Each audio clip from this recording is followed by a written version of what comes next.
Halo teman-teman, selamat datang kembali di video tutorial menggunakan aplikasi Visual Studio. Di kesempatan kali ini, saya, Dikade Idi Pratnya Polvi, dengan NIK 2005541146 akan menjelaskan bagaimana cara menampilkan grafik pada Visual Studio dengan memanfaatkan data yang ada pada MySQL. Oke. Sebelumnya kita sudah berhasil mengkoneksikan MySQL dengan Visual Studio, lalu meload tabelnya dan men-save, delete dan update pada tabelnya. Oke, berikutnya kita akan mulai untuk video tutorial kali ini, yaitu menampilkan grafiknya. Oke, untuk toolbox yang pertama kita cari yang namanya button. Oke, untuk button kita ganti jadi load chart. Oke, kita ganti namanya jadi load chart. Oke. Load chart. Nah, untuk ukuran tulisannya saya ganti juga menjadi 12. Oke, untuk gantinya di fontnya untuk tulisannya. Oke, setelah itu kita pergi ke toolbox, kita cari yang namanya chart.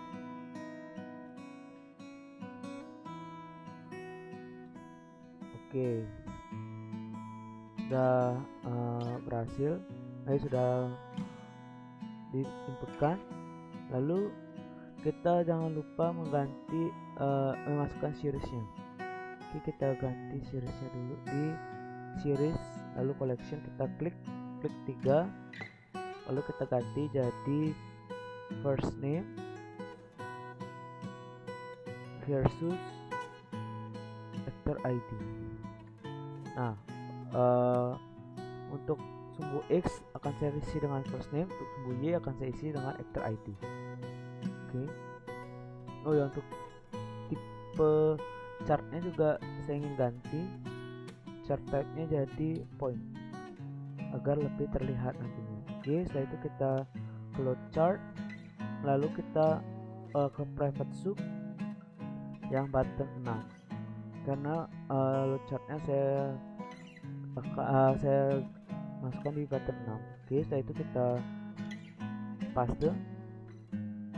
Oke, untuk pastean ini saya copy dari atasnya, load table-nya. Oke, saya akan jelaskan. Yang pertama, MySQL connection. Ini untuk mengkoneksikan MySQL. Lalu ini untuk servernya, localhost, user ID-nya root, passwordnya dan database-nya. Lalu kita ke try-nya, dim reader. Jangan lupa indexing variable readernya, yaitu MySQL data reader. Setelah itu kita open, lalu kita panggil dibuat variabel nama query, tipe datanya string. Lalu query-nya ini akan diisi, saya akan masukkan Sakila.actor, ini database-nya Sakila. Oke, lalu comment dengan query, MySQL connection. Nah, berikutnya reader, lalu comment execute reader, yaitu while reader dot read. Disinilah kita akan masukkan dari grafiknya atau chartnya. Oke, pertama itu kita akan manggil chart. Ini kita manggil chart 1, lalu dot series, lalu kurung, panggil saya masukkan nama seriesnya yang tadi itu, yang first name,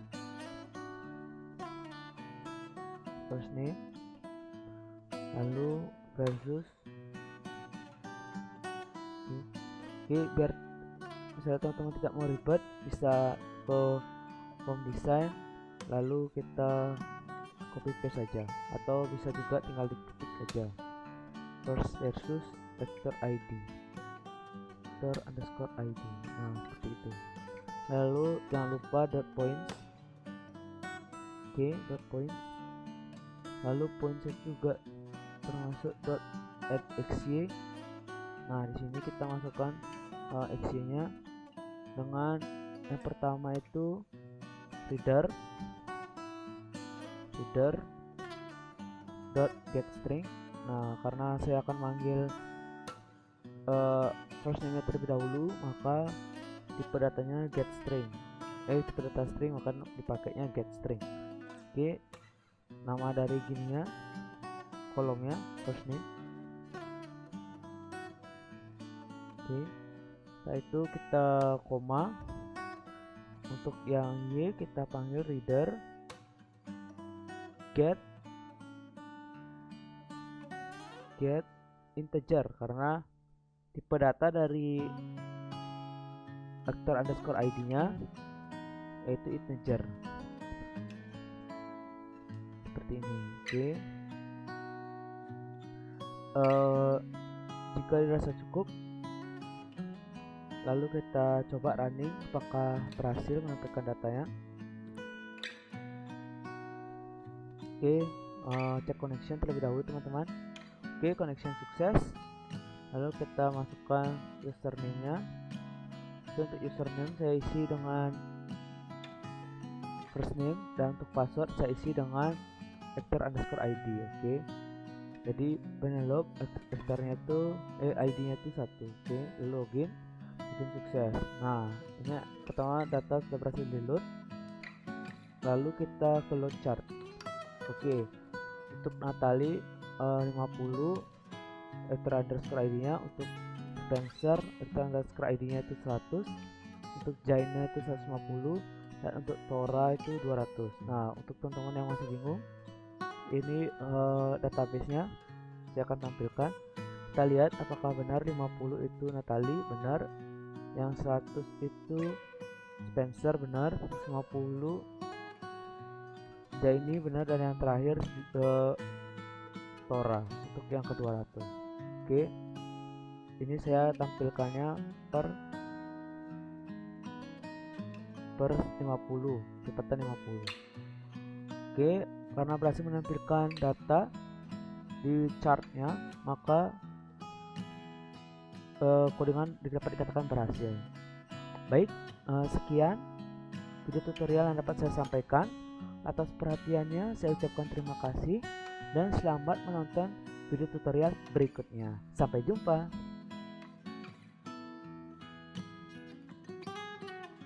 Nyaman Gede Rasaguna Winangun dengan nomor induk mahasiswa 20055411109.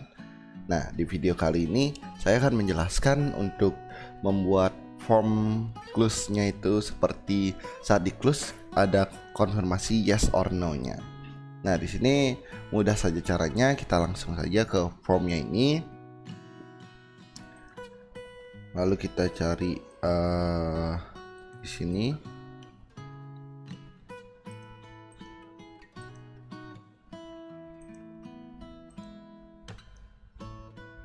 Nah, kita cari di events. Nah, di events ini di pojok kanan bawah kita mencari form closing. Diklik 2 kali saja, dia akan otomatis menciptakan private sub yang ini. Nah, setelah private sub sudah langsung diciptakan, kita masukkan saja di dialog as dialog result. Jadi kita menganalogikan kata dialog itu sebagai dialog result. Jadi setelah kita close, dia memberikan suatu dialog result. Nah, di dialognya itu kita memberikan logika sama dengan message box. Jadi dialognya itu berupa dalam message box itu yang menampilkan .show. Apakah Anda yakin ingin menutup aplikasi ini sebagai tulisan di atas atau di gininya itu untuk teks. Apakah Anda yakin atau gimana? Nah, ini judul formnya yang keluar nanti atau message boxnya. Lalu message buttonnya itu di sini yes no. Di sini saya kurang tahu kenapa bisa langsung yes no itu dipisahkan bagaimana, tapi yang pasti di sini dia sudah langsung ada rekomendasi yes no atau mungkin cancel. Jadi kita makanya yang ada cancelnya ya untuk membatalkan mungkin. Nah, sekarang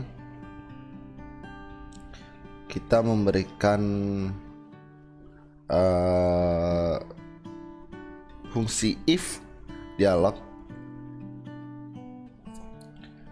Bentar, ini yes no aja. Jadi jika dialog resultnya no, then it cancel through, else application exit thread. Jadi di sini kalau misalkan dialognya dipilih no, itu kan batalkan gini untuk nge-cancel atau membatalkan exitnya. Tapi selain itu else application exit. Jadi selain no yaitu yes, itu akan memberikan exit. And if, nah langsung saja kita coba di aplikasinya. Sini kita harus tetap login untuk ini awalnya.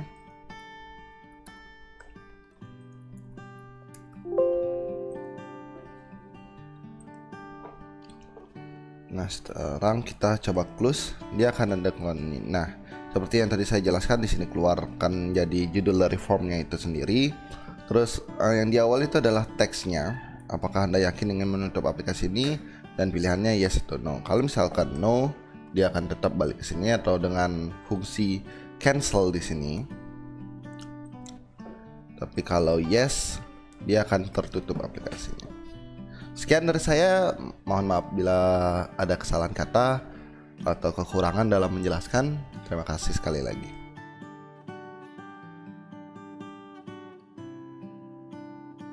Halo teman-teman, selamat datang kembali di video tutorial menggunakan aplikasi Visual Studio.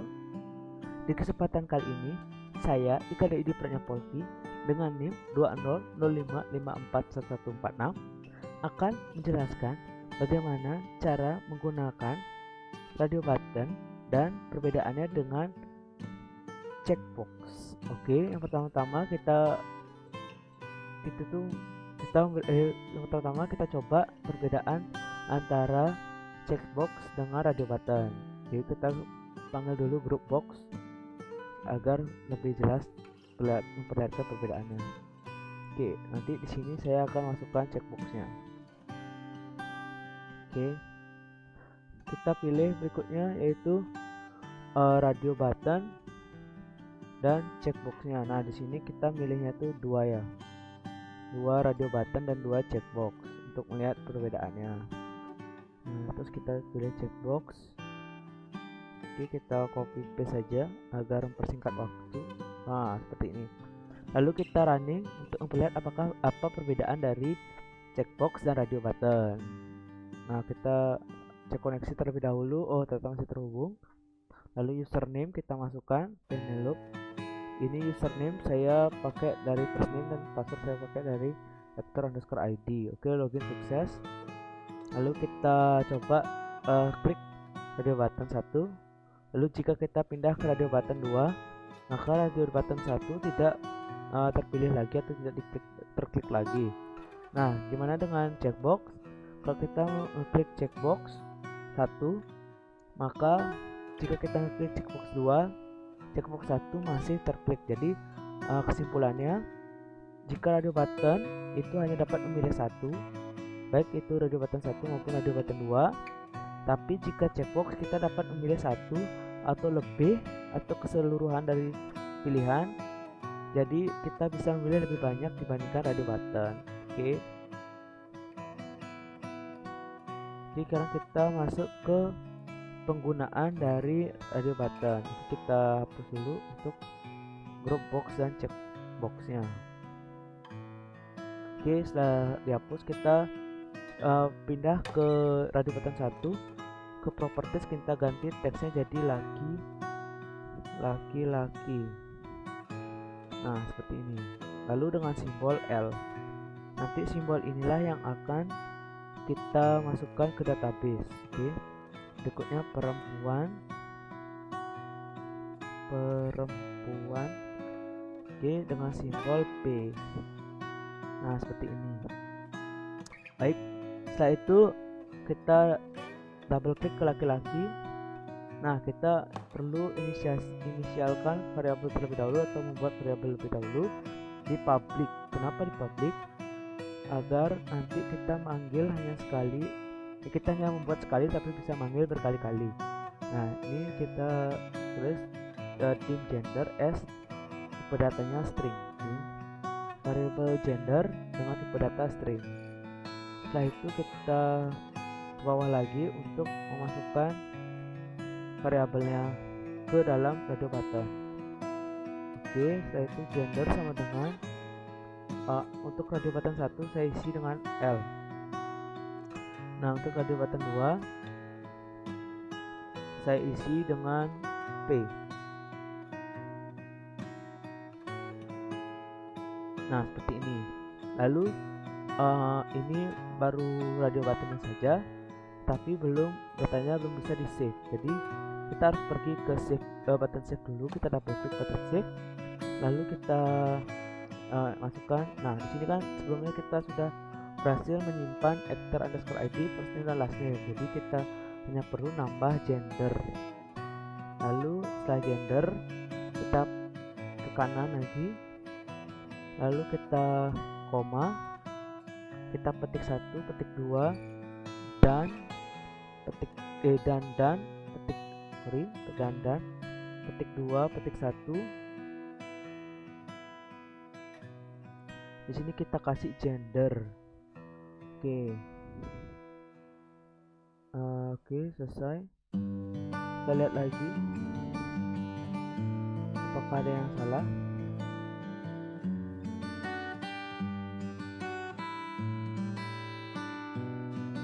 Gender string benar.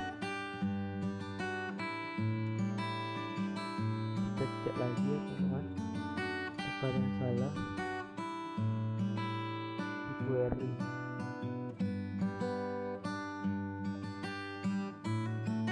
Kita cek lagi. Pertama, kita cek dulu. Query insert into actor sakila.actor. Sakila itu database saya. Ini database yang sudah disediakan maksud saya. Lalu actor underscore id, first name, last name, gender. Dengan value petik ini textbox 1, textbox 2, textbox 1 untuk actor underscore id, textbox 2 untuk first name, dan textbox 3 untuk last name. Nah, untuk yang gender kita hanya perlu petik 1, petik 2, lalu dan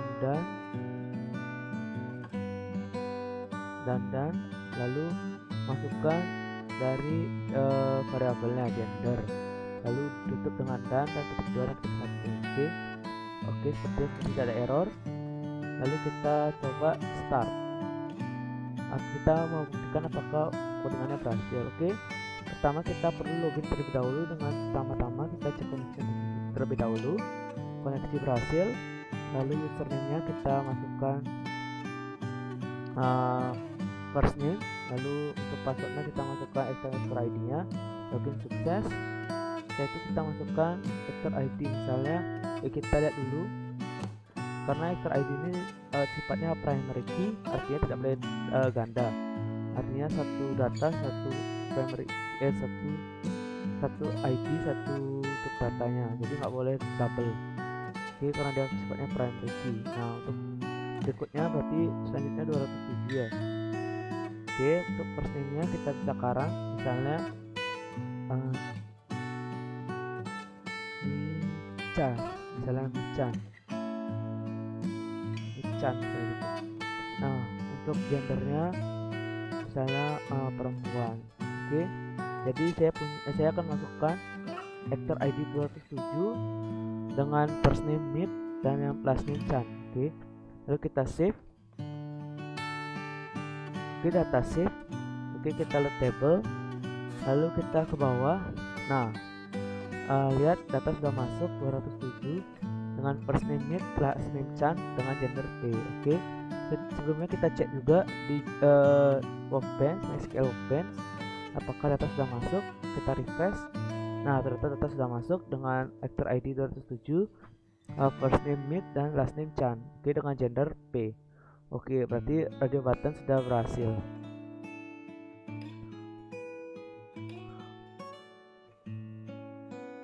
Oke, sekian video tutorial yang dapat saya sampaikan. Atas perhatiannya, saya ucapkan terima kasih dan sampai jumpa di video tutorial berikutnya. Bye bye.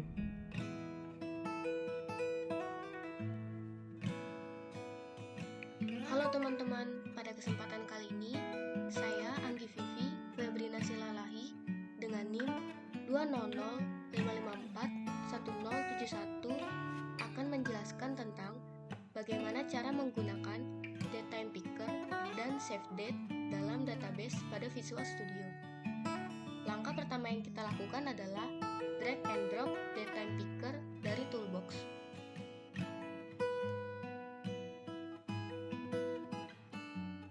Sehingga tampilan datetime picker seperti yang terlihat pada layar.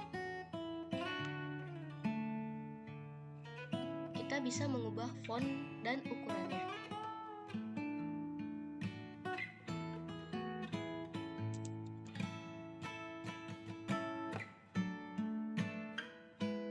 Untuk font dan ukurannya, bebas menyesuaikan kebutuhan kalian.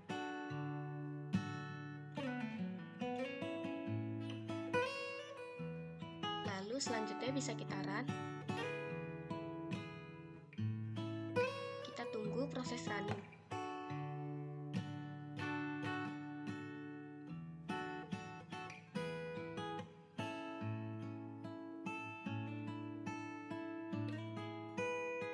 Kita masukkan username dan passwordnya.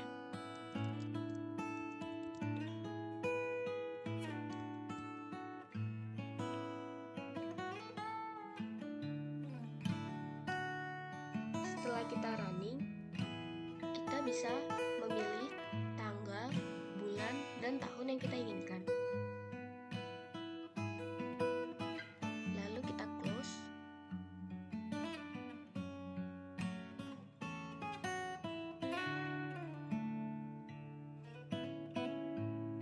Selanjutnya, kita beralih pada bagian properties dan kita cari custom format. Pada bagian custom format ini, kalian bisa mengubah urutan tanggal, bulan, dan tahun pada datetime picker. Di sini saya mengubahnya menjadi Y sebanyak 4 kali, min, double M, min, double D. Untuk garis min ini bisa kalian ubah menjadi garis miring atau slice. Jika sudah selesai pada bagian custom format, kita enter. Ini tidak langsung berubah karena pada datetime picker bagian formatnya masih long. Di sini kita harus memilihnya menjadi custom. Selanjutnya bisa kita lihat datetime picker kita tampilannya berubah menjadi tahun, bulan, lalu tanggal. Di sini saya akan menambahkan datetime picker pada database yang telah saya buat. Jadi saya membutuhkan satu label. Lalu saya akan mengubah teksnya menjadi last update.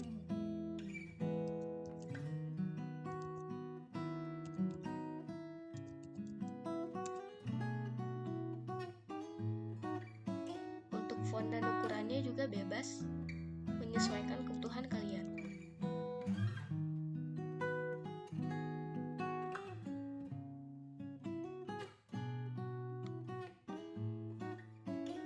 Saya menyesuaikan di database yang telah saya buat, yaitu last update di sini.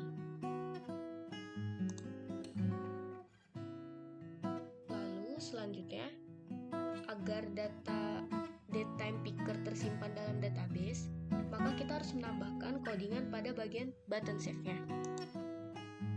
Lalu kita klik 2 kali pada bagian button save, sehingga kita akan dialihkan ke bagian pengkodingan.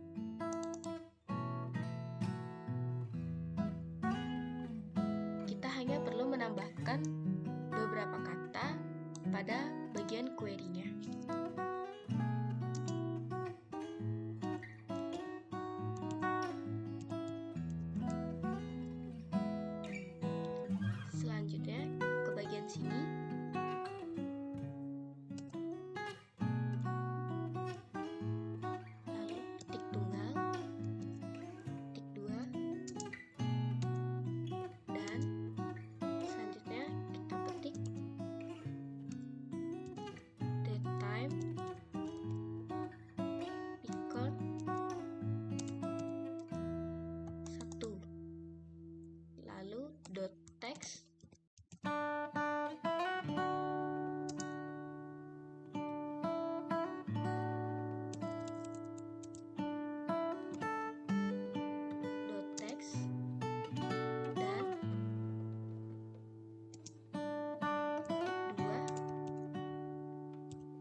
tunggu proses running.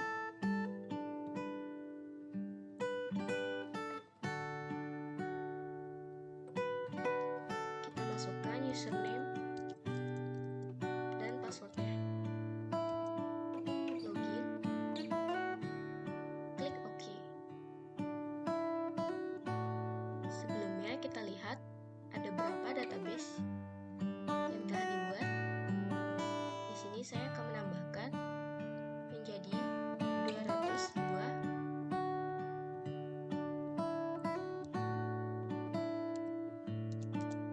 Lalu first name-nya kita tambahkan. Untuk kelas update-nya kita pilih misalnya menjadi tanggal 1 Mei. Lalu save.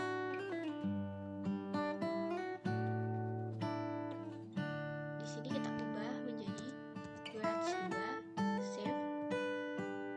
Lalu ada peringatan data save. Maka dapat kita lihat data kita sudah tersimpan. Maka kita akan beralih ke bagian database-nya. Lalu kita refresh. Di sini bisa kita lihat